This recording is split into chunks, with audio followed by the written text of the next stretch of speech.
If I could persuade you to believe what tonight I hope I will try to, your entire world would change. You hear the word God, the word Jehovah, the word Lord, the word Jesus, the word Christ, and you think of something other than yourself, one that is greater, one that you would worship. Tonight it is my purpose to show you that God and the eye of man are one. When you say, I am, that is the God of Scripture. Confined as you are, you think, how could it be? God created the universe and sustains it. And here I am, like a little worm, 10 years, and then I vanish. But now let us turn to Scripture. We turn now to the 16th chapter of Matthew. And the question is asked of the disciples, the followers, those who have heard him. And he said to them, who do men say that the Son of Man is? And they reply, well, some say John the Baptist, come again. Others, Elijah.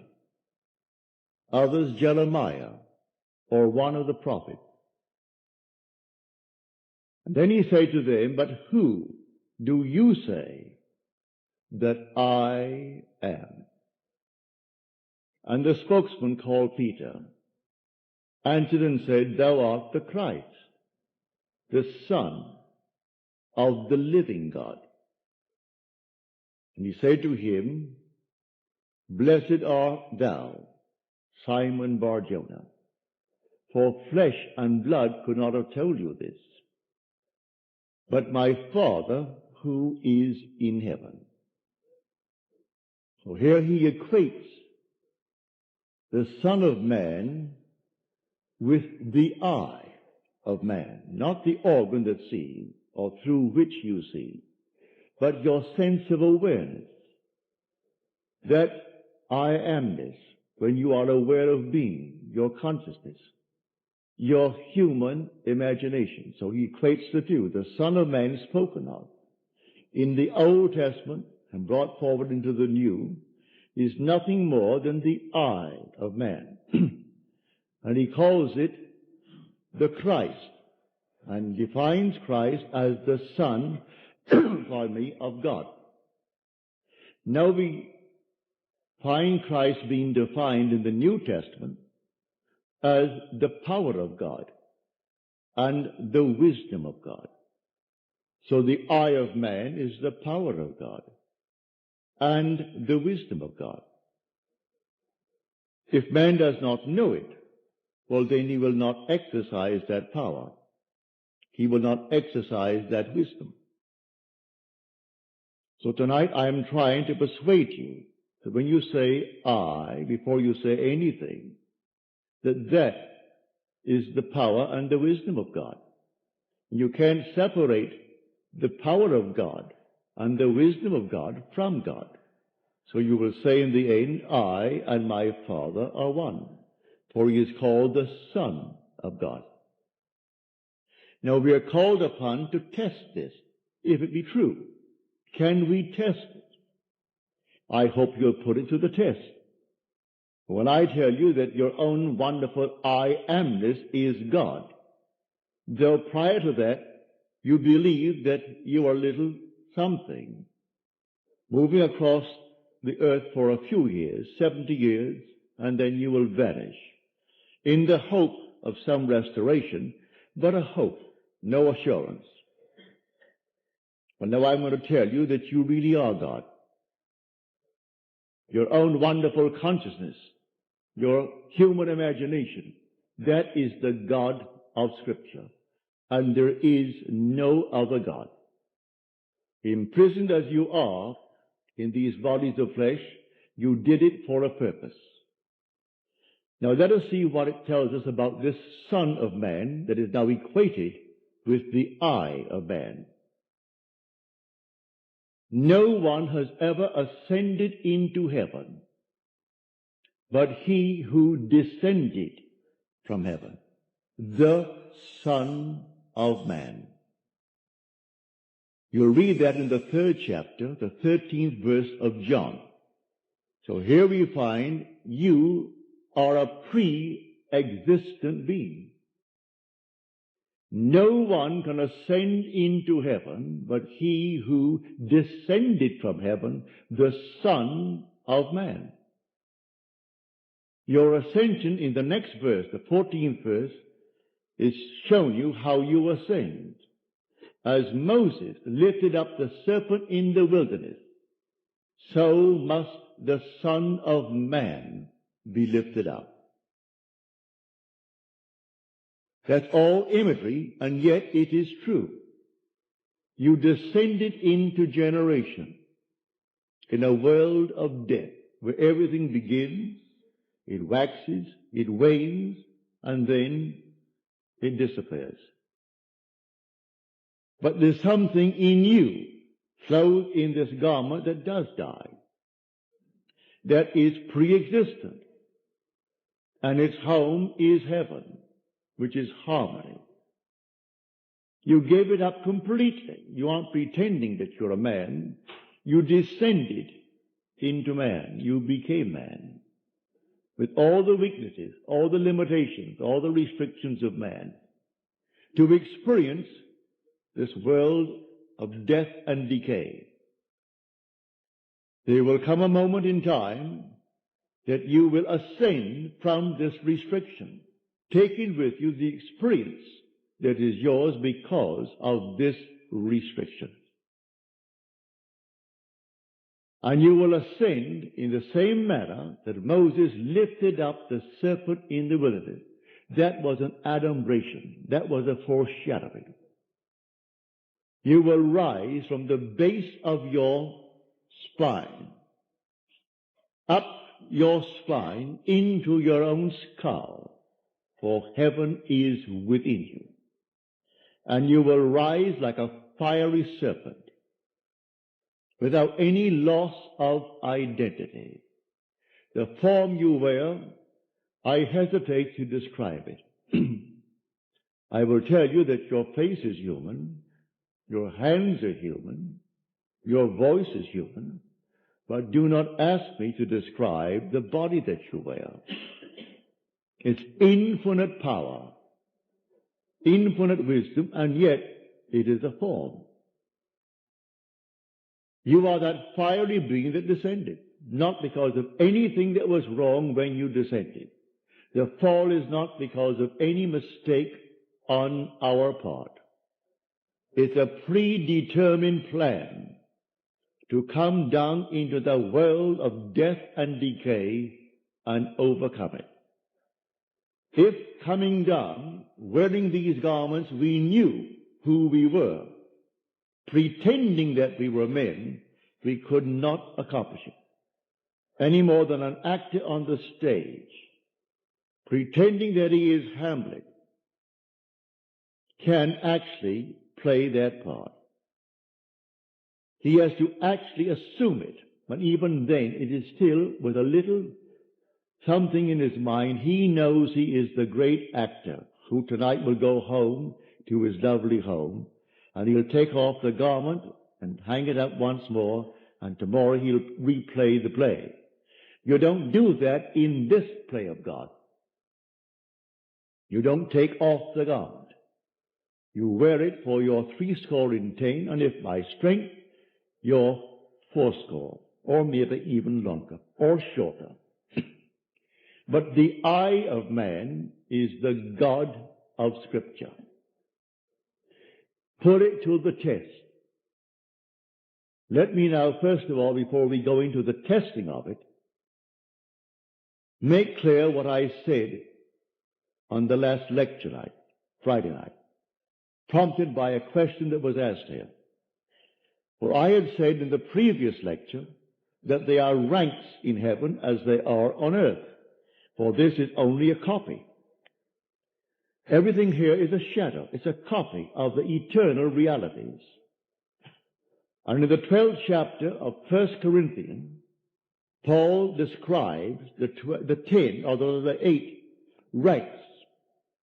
He does it many times, but he never changes the first two.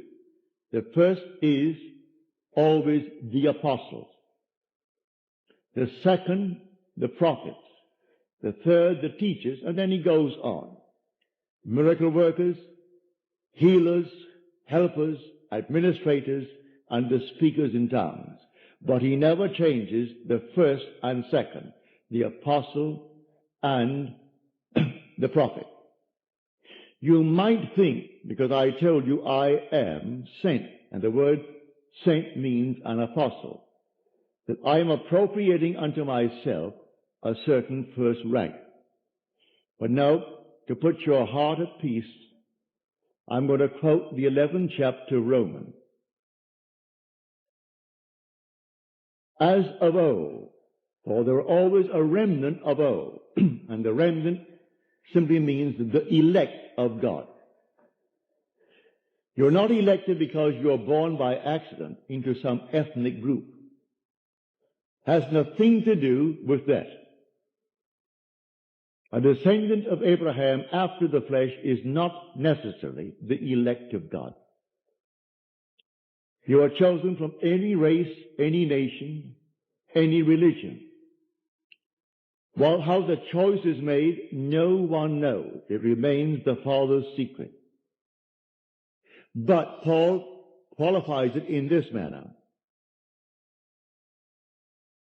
There is a remnant to this day called by grace. And if by grace, then it is not on the basis of works.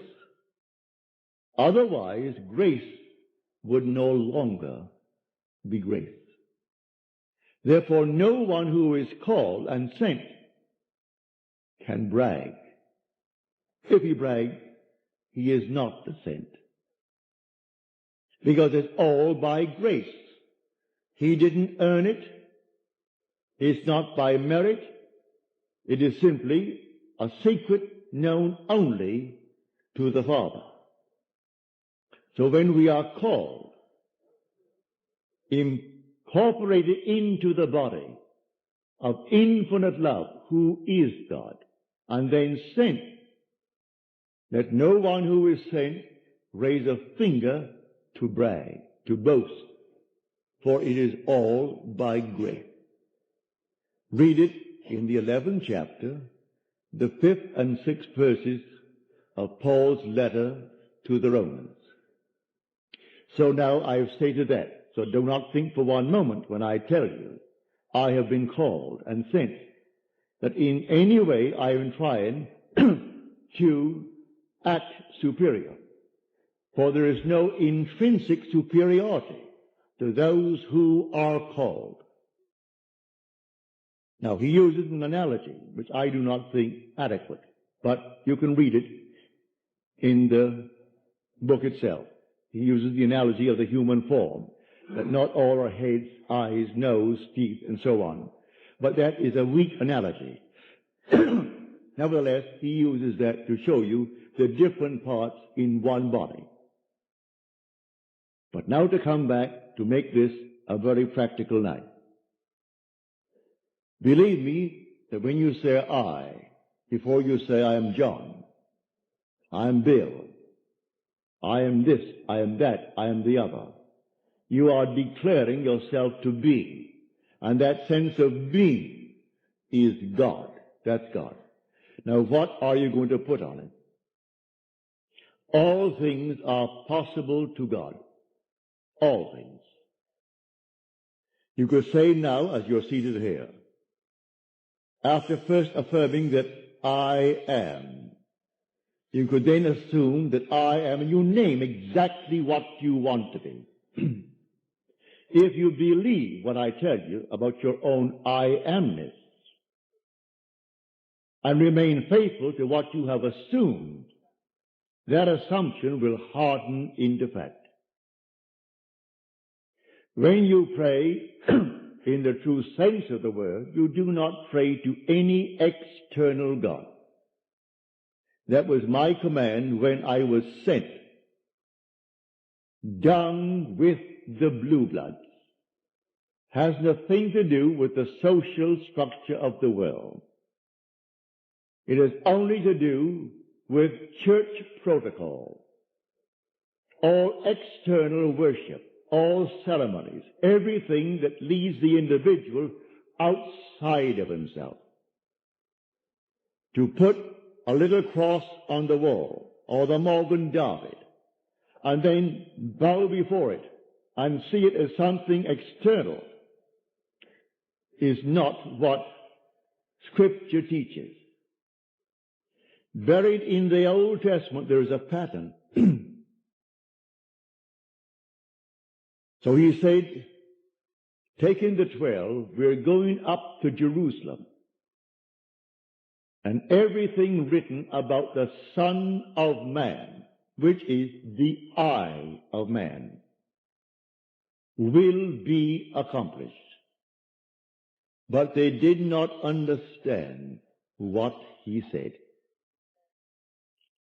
It was beyond their ability to grasp. He is going up,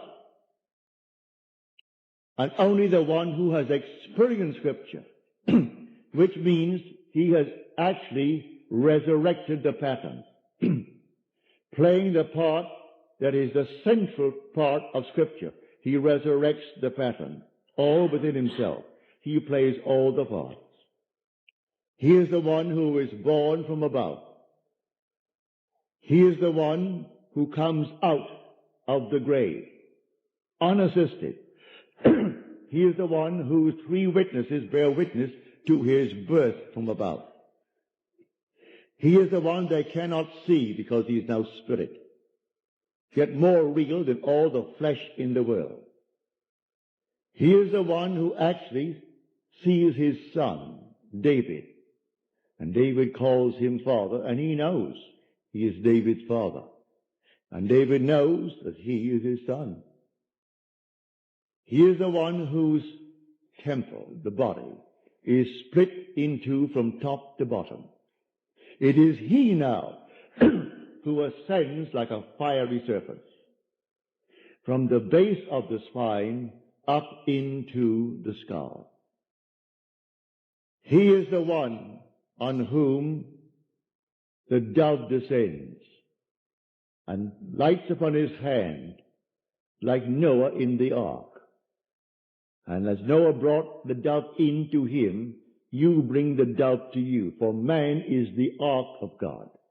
And as the ark contains all things within itself, pardon me, man contains within himself all things. Everything he creates from within himself. And this pattern, the individual awakens within himself. And who does it? The eye of man. And that is God. Now tonight you can test it, as you're called upon to test it. Test yourselves and see. Do you not realize that Jesus Christ is in you? Unless, of course, you fail to meet the test. Examine yourselves to see whether you are holding to the faith. What faith? To have someone tell me that I am a Christian, or I'm a Jew, or a Mohammedan, and holding to that faith that they talk about? No. The faith that I'm talking about tonight. That your own wonderful I amness is God. Test it to see if you're holding to that faith. If you're holding to that faith, and all things are possible to God, you should be able to prove it in the testing.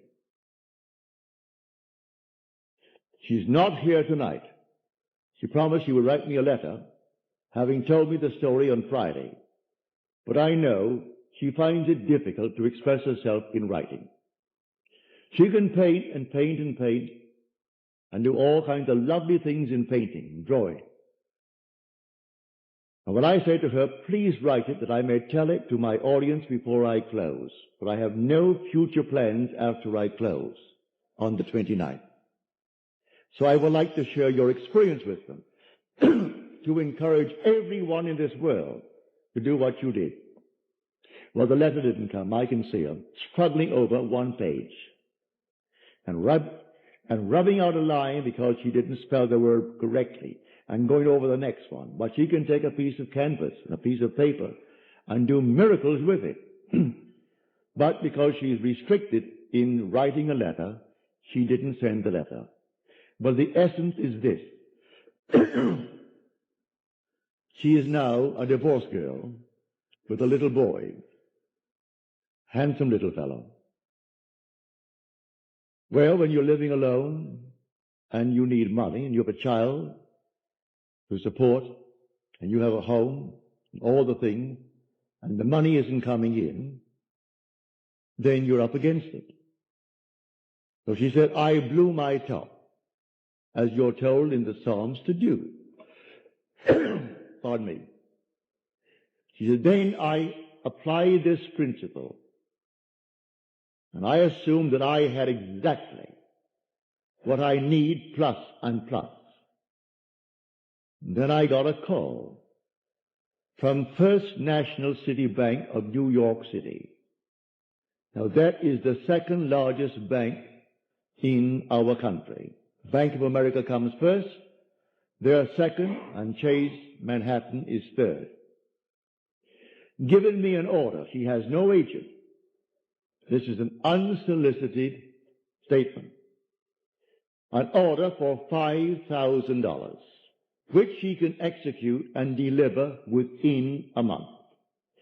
Well, the First National City Bank of New York is not going to be hard-pressed to pay her immediately $5,000. If she called them and told them to pay it in advance, they would willingly pay it in advance. And she said, I can execute that order in 1 month. But I want the details. I had hoped she would send me as she promised last Friday, but knowing her restriction concerning the use of words. She can use the brush and use the pen and use the pencil, but she's limited in the use of words. Eventually, she will send it, but I had hoped to have it by tonight. So I could give you exactly what she did. But this is what I do. Having convinced myself through experience, I have come to the conclusion that because I am aware that I am, that is God. For if by him all things are made, and without him is not anything made that is made, and I start from scratch, only imagining a state, and then I boldly assume that it is real, that I am actually experiencing that state now. And then in the not distant future, that state crystallizes in my world. Well, then I have found God. I have found the source of the phenomena of life. My only concern then is to share it with others and tell them, for they're all one. We are one. No one is greater than the other, not fundamentally. In his claims of what he is in the world of Caesar, he has more money, or he has so-and-so and so-and-so, but basically the same creative power in the man tonight behind bars serving life is the same creative power of the one who sentenced him to life.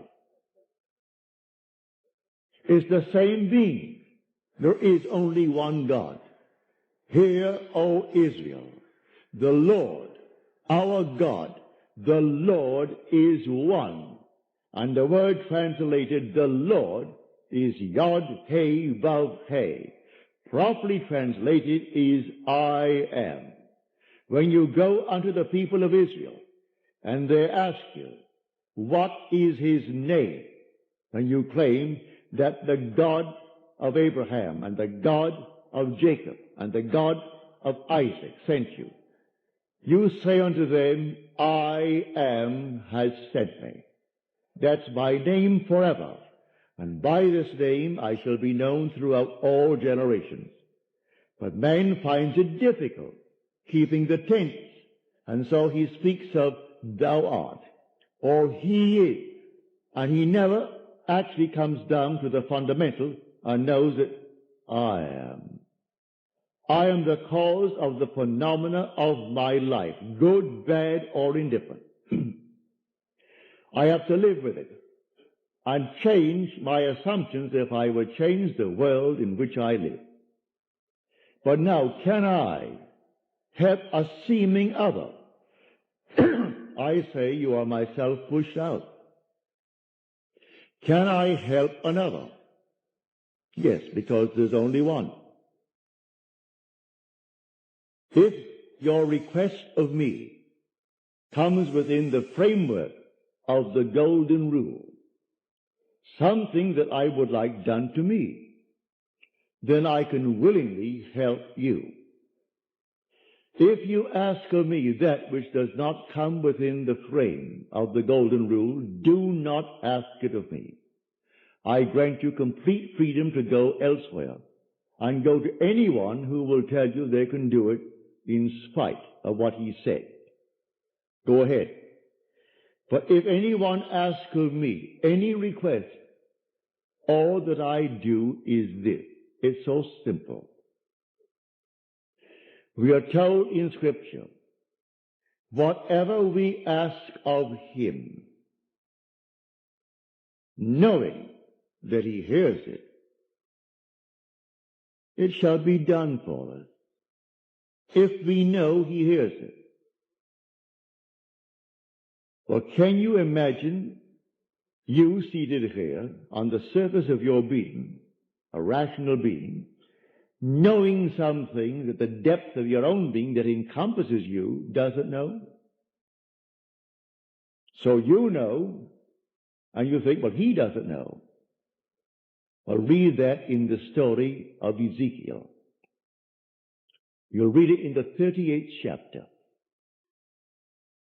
And these are the elders of Israel that went into the dark room.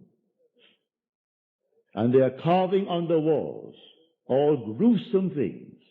And they said within themselves, the Lord does not see us. And the Lord is speaking to his prophet Ezekiel. And he said, the elders of Israel say that I do not see them. And watch what they're doing, making all these abominable things within the great cavern.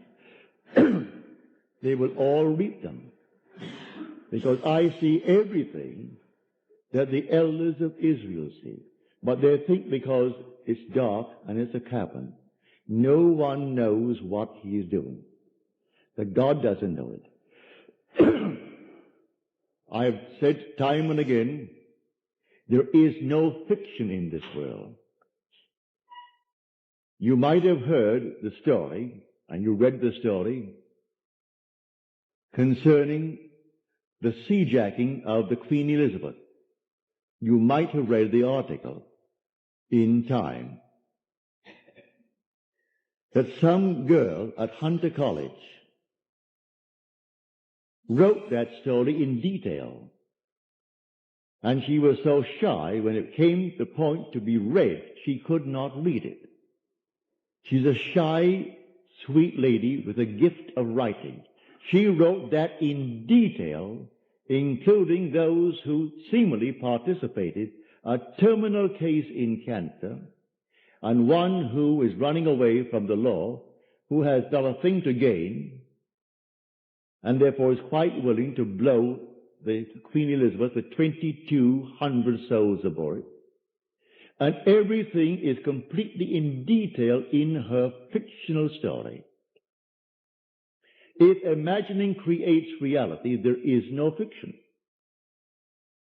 So someone expressed her thought.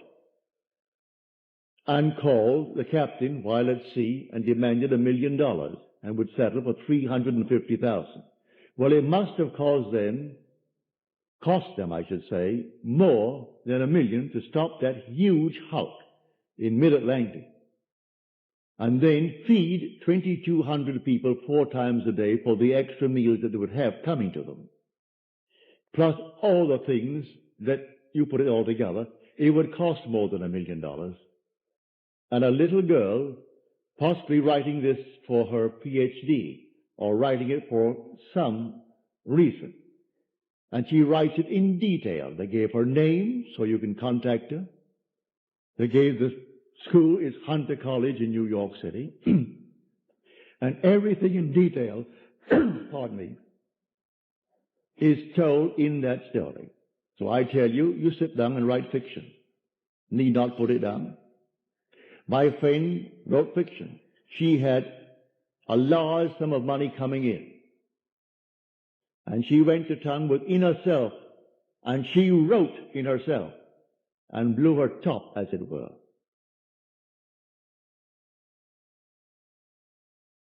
Thank you, Harry. Thank you. Didn't drink enough tonight.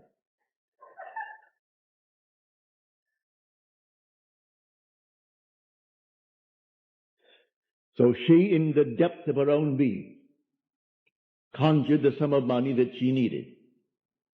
Beyond, always go beyond. So we are told in the psalm, be angry, but sin not. Commune with your own heart upon your bed and be silent. Yes, blow your top, but do not let the sun go down upon your anger. Be silent as you commune with self. You don't commune with another, for the self of man is God. So be angry, but sin not. Commune with your own heart upon your bed. You're not communing with another, and then you actually know exactly what you want. And in that state, fall asleep. And in a way that no one knows, and you, in your surface mind, you do not know, it will all come to pass. Everything in the world is created this way, but man does not know it. Who knows tonight who is treading the winepress that is going to cause a change of mind in tomorrow's world? But when they do it, they are intense in the doing it. If you are lukewarm, you're told in Scripture, I'll spew you out. Would that you're either hot or cold. But because that you are lukewarm, I will spew you out. You can't do anything if you're lukewarm. You must be intense about it. You want to be rich? All right, can be rich. You want to be known? You can be known. No matter what you want, but you must be intense about it. And then commune with your own heart upon your bed, and then let it drop. You'll read that in the 4th Psalm, the Psalm of David. So I say to everyone here, believe me, your own wonderful I amness, your consciousness, your wonderful human imagination, that is God. And all that you behold, though it appears without, it is within, in your imagination, of which this world of mortality is but a shadow. So you can change the shadow if you change the object, for you are the light. He said, I am the light of the world. Change the object that you're holding within yourself and identifying yourself with it. Change that object, you're lighting up, and you'll cast a new shadow upon the world. So you say, I am, and you name it. And then you say, I am unemployed. No, I am gainfully employed, making more than I've ever made before. Don't ask yourself how and why and through whom. That is not your conscious reasoning mind's concern.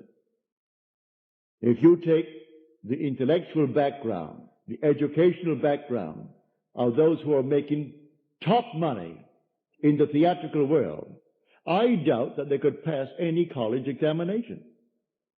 I don't think they could pass any entrance examination to college. Yet they're making $1 million, $2 $2 million a year. Do you think Bob Hope could pass today's examination for entrance into college? Well, all of his material is written for him anyway. Can't even write that. But he has millions, all right, because that's how he dreamt. May I tell you? I know the background of the man.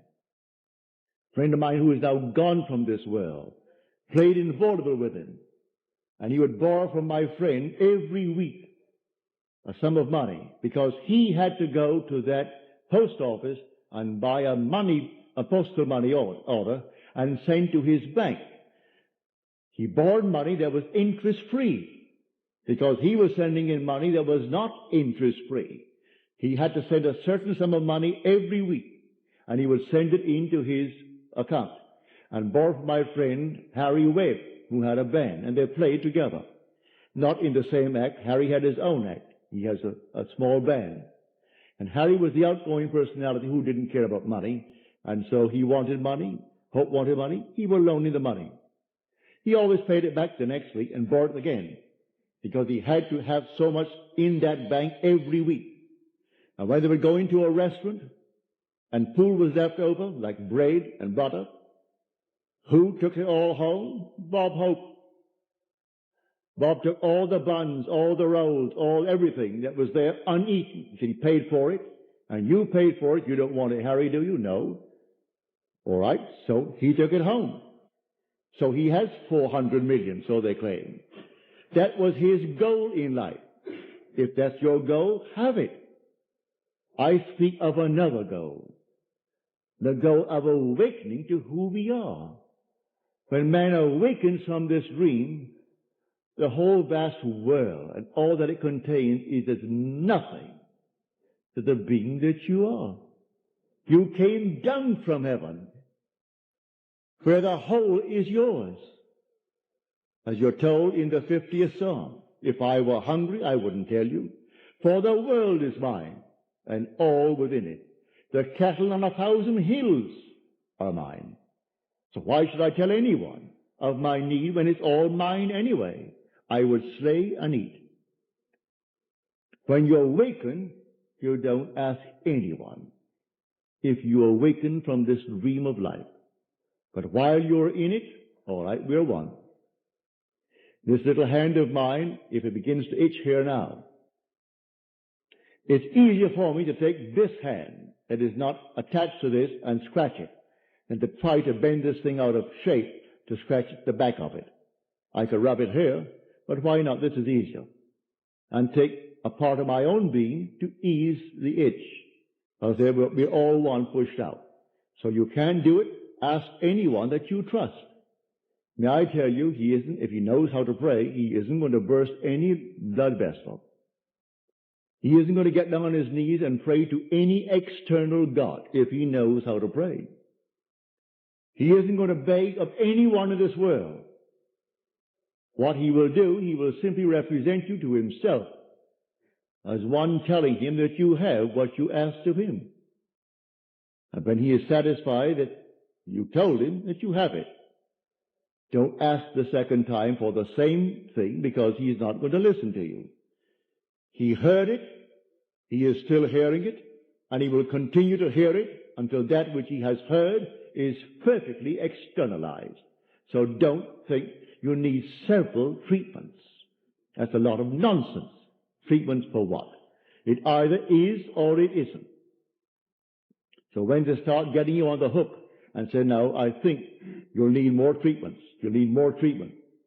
She or he or the crowd, they do not know what they are doing. When you pray, go within and close the door of the senses. Deny all that seems so obvious. And your Father who is within will reward you openly. But commune with self, for you and the Father are one. So you commune with self. And what does he tell you? Exactly what was asked of you. He heard it, and he has all the ways and means that you on the surface of your being know not of. He will do it. You can ask anything of one if it comes within the framework of his code of ethics. Don't ask anyone who knows how to pray something that does not come within his golden rule. Do unto others as you would have them do unto you. Just as simple as that. And most of the requests would come within that rule. And so you simply hear it. And then you drop it completely. And in the depths of your own being, you're still hearing it. And the Father knows all means, all ways. And so he singles out the best way to externalize it. Here in New York City, many years ago, this lady, a lady of considerable means, she left her home in New York City and went off to Paris with her 2 children, leaving her home and her maid. Before she returned, the maid took all of her furniture and took it away. When she returned, the apartment was there. Rent was paid every month. But there was no furniture, not a thing in it. She employed a private agency, told the police department, told all the authorities in New York City, and plus her private agency. At the end of a few months, they did not turn up one thing concerning that stolen property. She came to see me.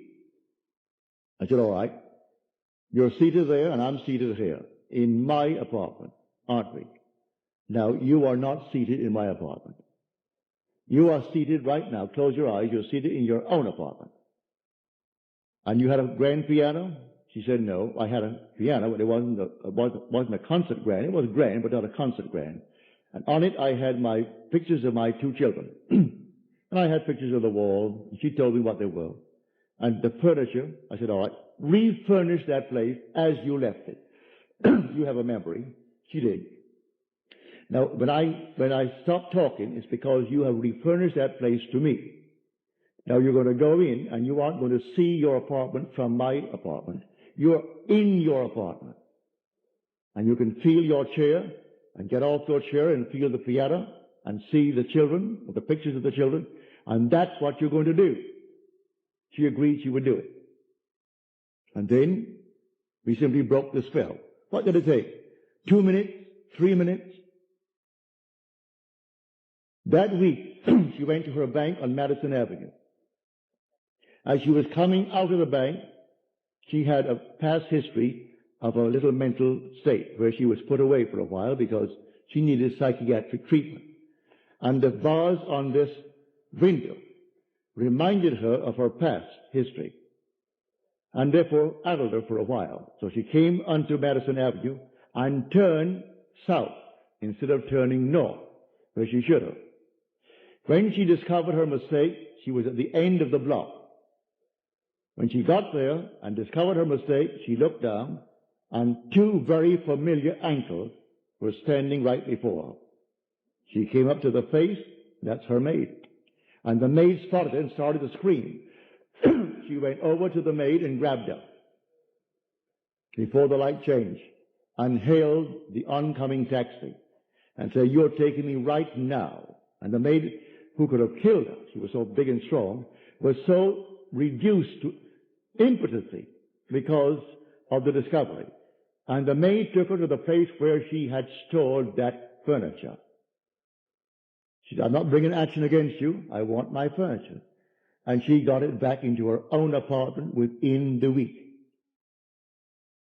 A seeming mistake was the way the Father laid her. All I ask is to go to the end. If I go to the end and give thanks to the end and for the end, it's done. Now let the one in the depth of my own being devise the best means to take me to that end. The end is where I start. The end is my beginning. And that is a story that I know from personal experience.